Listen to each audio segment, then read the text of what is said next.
Hello friends, स्वागत है आप सभी का आपके अपने यूट्यूब चैनल जी के ट्रैक में। तो दोस्तों, आज के इस वीडियो में आपके लिए लेकर आया हूँ जो आपको आने वाला एग्ज़ाम है आरपीएफ का।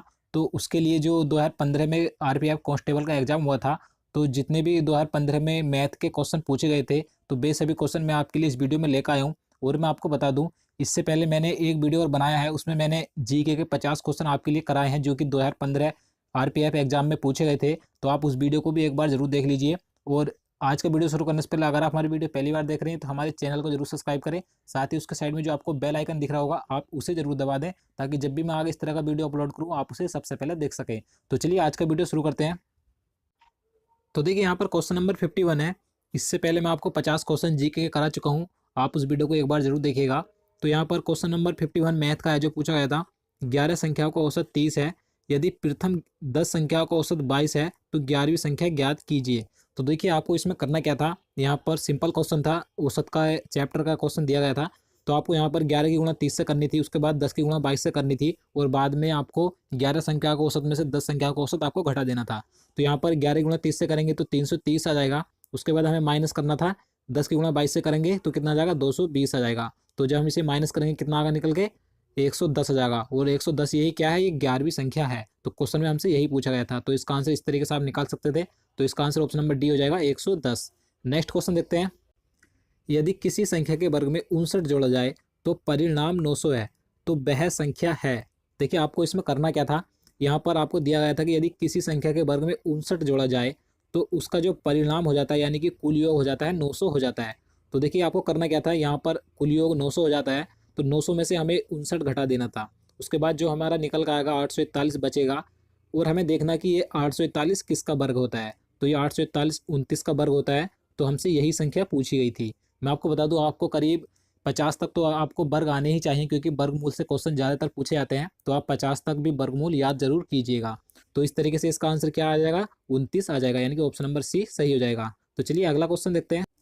यदि ए के पश्चिम में सी है तथा ए के दक्षिण में बी है, तो सी से किस दिशा में बी है। तो दोस्तों देखिए, ये दिशा से रिलेटेड क्वेश्चन पूछा गया था। तो आपको इसमें करना क्या था। वैसे तो आप इस क्वेश्चन को कर सकते हैं अगर आपसे आता है तो मैं आपको बता देता हूँ। सबसे पहले आपको दिशा पता होनी चाहिए कि कौन सी दिशा किधर होती है। तो इस साइड में पूरब होता है, और इसके विपरीत साइड में पश्चिम होता है, और ऊपर होता है उत्तर, और नीचे होता है दक्षिण। तो आप इसे याद रखिएगा, ये आगे आपके बहुत काम आएगी। तो चलिए देखते हैं हम इसे कैसे करते हैं। तो यहाँ पर दिया गया था ए के पश्चिम में सी है, तो हम यहाँ पर ए लेते हैं। ए के पश्चिम में, पश्चिम किधर होता है, पश्चिम में सी है, इस साइड में पश्चिम होता है। उसके बाद दिया था ए के दक्षिण में बी है, यानी कि दक्षिण किधर होता है, नीचे होता है। तो ए के दक्षिण में बी बोला है कि बी है, तो ए के दक्षिण में बी नीचे हो जाएगा। उसके बाद बोला था तो सी से किस दिशा में बी है, यानी कि बी सी से किस दिशा में है, ये क्वेश्चन में बोला गया है, आपको बताना है। तो सी इधर है और बी इधर है, तो आपको ये दिशा बतानी है ये कौन सी है। तो ये दिशा कौन सी जाएगी, नीचे, यानी कि दक्षिण है, और इस साइड में पूरब है। तो ये दक्षिण और पूरब दिशा हो जाएगी। तो इस तरीके से आप इसे कर सकते हैं। तो इसका आंसर क्या हो जाएगा, ऑप्शन नंबर बी हो जाएगा, दक्षिण और पूर्व। तो चलिए अगला क्वेश्चन देखते हैं। दीपा एवं सीमा मिलकर एक कार्य को 6 दिन में पूरा कर सकती हैं। दीपा अकेले उस कार्य को 9 दिन में पूरा कर सकती है, तो सीमा अकेले उस कार्य को कितने दिनों में पूरा करेगी। तो समय कार्य का एक क्वेश्चन दिया गया था, यहाँ से भी एक दो क्वेश्चन पूछे जाते हैं। तो आपको इसमें करना क्या था। सिंपल क्वेश्चन था, दीपा और सीमा मिलकर किसी कार्य को कितने दिन में पूरा करती है, 1/6, यानी कि 6 दिन में पूरा करती हैं। आपको इसमें करना था, जो दीपा की अकेले की कार्य करने की क्षमता है, कितने दिनों में पूरा कर सकती है, 9 दिन में कर सकती है। तो आपको कुल में से दीपा का इसमें दिन घटा देने थे, यानी कि 1/9 हम इसमें से घटाएंगे। तो जब हम इसे सोल्व करेंगे तो हमारा एलसीएम 18 आ जाएगा। उसके बाद यहाँ पर 6 3 18, इधर 3 आ गया, माइनस 9 दूनी 18। तो यहाँ पर हमारा कितना आ जाएगा इसे सोल्व करने पर, यानी कि 1/18 आ जाएगा हमारा। तो ये 18 क्या निकल कर आया, इस सीमा उस कार्य को अकेले 18 दिन में पूरा कर देगी। तो इस तरीके से इसका आप आंसर निकाल सकते थे। तो इसका आंसर ऑप्शन नंबर ए सही हो जाएगा। नेक्स्ट क्वेश्चन देखते हैं। एक शहर की जनसंख्या 70,000 थी, जिसमें 8% की वृद्धि होती है। वर्तमान जनसंख्या कितनी है। तो दोस्तों देखिए, प्रतिशत से क्वेश्चन ज़्यादातर पूछे जाते हैं, आपसे आते भी होंगे। अगर आपसे आते हैं तो आप इस क्वेश्चन को भी कर सकते हैं। तो मैं आपको बता देता हूँ आपको किस तरीके से करना है। तो यहाँ पर आपको जनसंख्या दी गई थी, तो जनसंख्या आपको लिख लेनी है। उसके बाद यहाँ पर आपको दी गई थी, इसमें 8% की वृद्धि होती है। तो जब हम वृद्धि होती है तो हम इसे 100 में जोड़ते हैं, तो कितना हो जाएगा, 100 में जोड़ने पर 108 हो जाएगा। और परसेंटेज के लिए नीचे 100 लगाते हैं। उसके बाद जब हम इसे सोल्व करेंगे, 2 जीरो से इधर 2 जीरो जाएंगे, और इधर 700 बचेगा, और गुणा में 108। 700 और 108 की जब हम गुणा करेंगे तो इसका आंसर निकल के आ जाएगा 75,600। तो इस तरीके से इसका आंसर ऑप्शन नंबर डी सही हो जाएगा। तो चलिए अगला क्वेश्चन देखते हैं। तो यहाँ पर क्वेश्चन नंबर 56 है, 4, 8 और 12 का महत्तम समावर्तक क्या होगा। तो दोस्तों मैं आपको बता दूं, ये जो चैप्टर है लेसे और मैसे का, ये इतना इंपॉर्टेंट है कि प्रत्येक एग्जाम में यहाँ से क्वेश्चन पूछा जाता है। चाहे कोई सा भी एग्जाम हो, किसी लेवल का भी एग्जाम हो, यहाँ से एक या दो क्वेश्चन जरूर देखने को मिलते हैं। तो आप इसे अच्छे तरीके से करिएगा, मैं आपको बताऊंगा, अच्छे तरीके से समझाऊंगा। देखिए सबसे पहले आपको पता होना चाहिए लेसे क्या होता है और मैसे क्या होता है। तो देखिए लेसे वह छोटी से छोटी संख्या होती है जो दी गई संख्याओं से कट जाती है, और जो हमारा मैसे होता है मैसे वह बड़ी से बड़ी संख्या होती है जो दी गई संख्याओं को काट दे। तो आप इसे ध्यान रखिएगा मैसे और लेसे को। तो यहाँ पर पूछा गया था 4, 8 और 12 का मैसे क्या होगा, यानी कि महत्तम समावर्तक क्या होगा। तो मैंने आपको बताया मैसे क्या होता है। मैसे वह बड़ी से बड़ी संख्या होती है जो दी गई संख्याओं को काट सकती है। तो यहाँ पर संख्या दी गई है हमें 4, 8 और 12। तो हमें देखना है कि 4, 8, 12 को वह बड़ी से बड़ी संख्या कौन सी है जो काट सकती है। तो आपको पता होगा अगर हम 2 लेते हैं तो 2 से ये संख्या कट तो जाएंगी, लेकिन ये बड़ी से बड़ी संख्या नहीं है, तो इसका आंसर ये नहीं होगा। अब अगर हम यहाँ पर 4 लेते हैं तो 4 से भी ये संख्याएं कट जाएंगी, और ये 4 जो है ये बड़ी से बड़ी संख्या भी है। तो इस तरीके से आप मैसे और लेसे को कर सकते हैं। तो यहाँ पर इसका आंसर क्या हो जाएगा, ऑप्शन नंबर बी हो जाएगा 4। नेक्स्ट क्वेश्चन देखते हैं। क्वेश्चन नंबर 57 है, यहाँ पर ये रीजनिंग का क्वेश्चन दिया गया था ये बीच में। तो यहाँ पर दिया था, यदि आपको शब्द दिया था इसका कूट ये शब्द है तो इस शब्द का कूट क्या होगा। यानी कि आपको यहाँ पर शब्द दिया गया था कि इस शब्द से ये शब्द बनता है, तो इससे जो अगला शब्द होगा उससे कौन सा शब्द बनेगा। तो आपको इसमें करने का तरीका आपको पता होना चाहिए। आपको सबसे पहले इसमें ध्यान से देखना चाहिए कि इसमें क्या कर रखा है इन्होंने। तो यहाँ पर देखिए, ध्यान से देखिएगा, यहाँ पर सी है, उसके बाद इधर डी है, इधर ओ है, इसके बाद पी है, इधर आर है, इसके बाद एस है। यानी कि इसमें जो है सब में एक एक प्लस कर दिया गया है, यानी कि सब में एक प्लस किया गया है। सी के बाद डी आता है, ओ के बाद पी आता है, आर के बाद एस आता है। तो इस तरीके से इन सभी में ऐसे इन्होंने कर रखा है। उसके बाद हम इसी तरीके से अगला शब्द देखेंगे। यहाँ पर ई है, ई में अगर हम एक जोड़ेंगे तो ई के बाद एफ आएगा, इसके बाद एम है, एम के में अगर एक जोड़ेंगे तो एन आएगा, ओ में एक जोड़ेंगे तो पी आएगा, टी में अगर एक जोड़ेंगे तो यहाँ पर यू आएगा। तो इस तरीके से आप इन सभी में एक जोड़ेंगे तो इसका जो आंसर निकल के आ जाएगा ऑप्शन नंबर डी सही हो जाएगा। तो आप इसे इस तरीके से कर सकते थे। तो चलिए अगला क्वेश्चन देखते हैं। तो यहाँ पर अगला क्वेश्चन है, एक मोटरसाइकिल 3 घंटे में 60 किलोमीटर की दूरी तय करती है, इसकी चाल को दोगुना किया गया, वह अगले 1 घंटे में कितनी दूरी तय करेगी। तो दोस्तों देखिए, चाल दूरी का क्वेश्चन है, यहाँ से भी एक दो क्वेश्चन पूछे जाते हैं तो आपसे करने आने चाहिए। तो इसका एक ही फॉर्मूला होता है, दूरी बराबर चाल गुणा समय। तो इसी फॉर्मूले से सभी क्वेश्चन हो जाते हैं। तो अब हम इसे करेंगे, किस तरीके से करेंगे देखिएगा।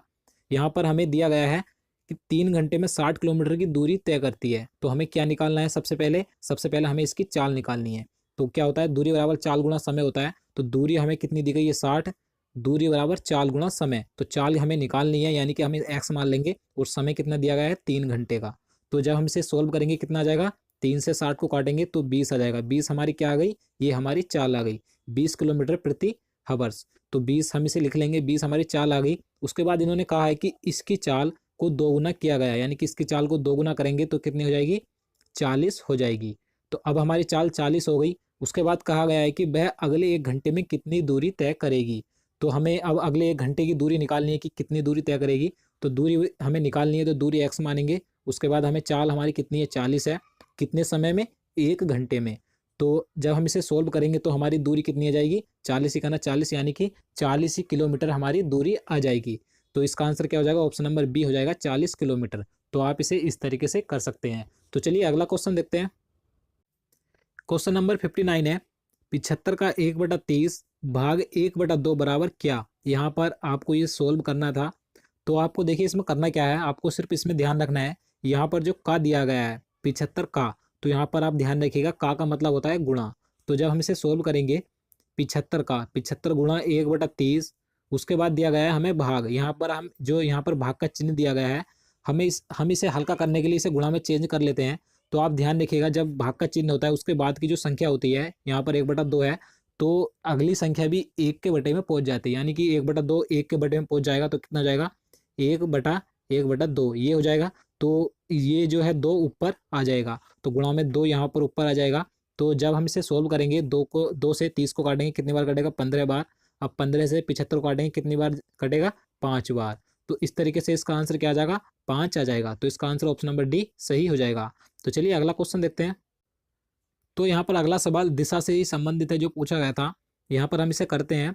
रमेश 25 मीटर उत्तर की ओर चलता है। तो देखिए हम इसे हाथों हाथ करेंगे। रमेश जो है उत्तर की ओर यानी कि ऊपर चलेगा, कितना, 25 मीटर ऊपर, यहाँ आ गया ऊपर चलता है। तब वह बाएं मुड़ता है। तो बायां किधर किधर है, बाएं मुड़ेगा, इस साइड को मुड़ेगा, मुड़ता है और 20 मीटर चलता है। तो उसकी ये चाल कितनी है, 20 मीटर है। उसके बाद तब वह फिर बाएं मुड़ता है। तो 20 मीटर चल चल के वह बाएं मुड़ेगा यानी कि नीचे को आएगा और 25 मीटर चलता है। तो ये दूरी कितनी है, ये 25 मीटर है, जो सी बाएं मुड़कर नीचे को चला था।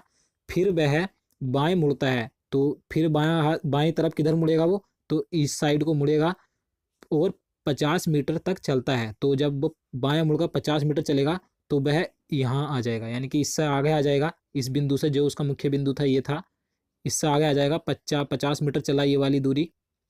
उसके बाद पूछा है कि आरंभ से वह कितनी दूरी पर है। तो आरंभिक बिंदु ये था और यहाँ से आप इसे ध्यान रखिएगा, यहाँ से ये जो बिंदु था इधर इस साइड में आप देख रहे होंगे, यहाँ से 50 मीटर चला था और यहाँ से और मुख्य बिंदु तक की दूरी कितनी थी, 20 मीटर थी। यहाँ पर आई चली गई थी तो 20 मीटर ये हो गई और आगे को कितनी बची, 30 मीटर बची। तो यही हमसे पूछ गई है कि आरंभ बिंदु से वह कितनी दूरी पर है। तो 30 मीटर की दूरी पर है मुख्य बिंदु से, जहां से चला था। तो इसका आंसर क्या हो जाएगा, ऑप्शन नंबर ए हो जाएगा, 30 मीटर। अगला क्वेश्चन देखते हैं, चलिए।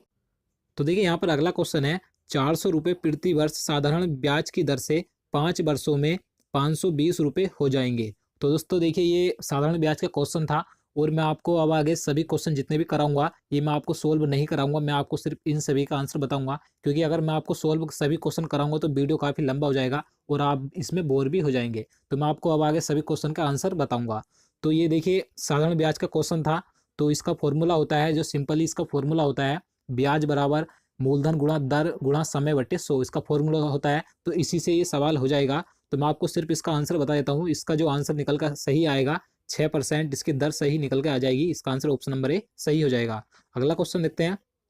एक वृत्ताकार मैदान की त्रिज्या 31.5 मीटर है, इस मैदान की परिधि कितनी होगी। तो दोस्तों देखिए क्षेत्रफल का क्वेश्चन पूछा गया था।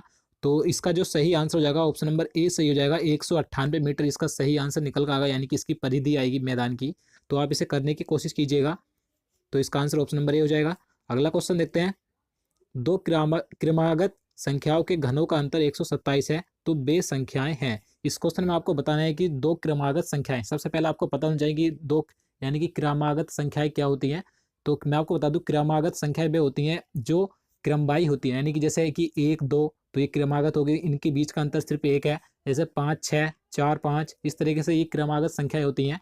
तो यही पूछा गया है कि वे संख्याएं कौन सी हैं, उनके घनों का अंतर 127 है। तो आप इसे करने की कोशिश कीजिएगा। तो इसका जो सही आंसर हो जाएगा ऑप्शन नंबर सी हो जाएगा, 6 एवं 7 के घनों का जो अंतर निकल कर आएगा 127 आएगा। तो यही ये संख्याएं होंगी। तो चलिए अगला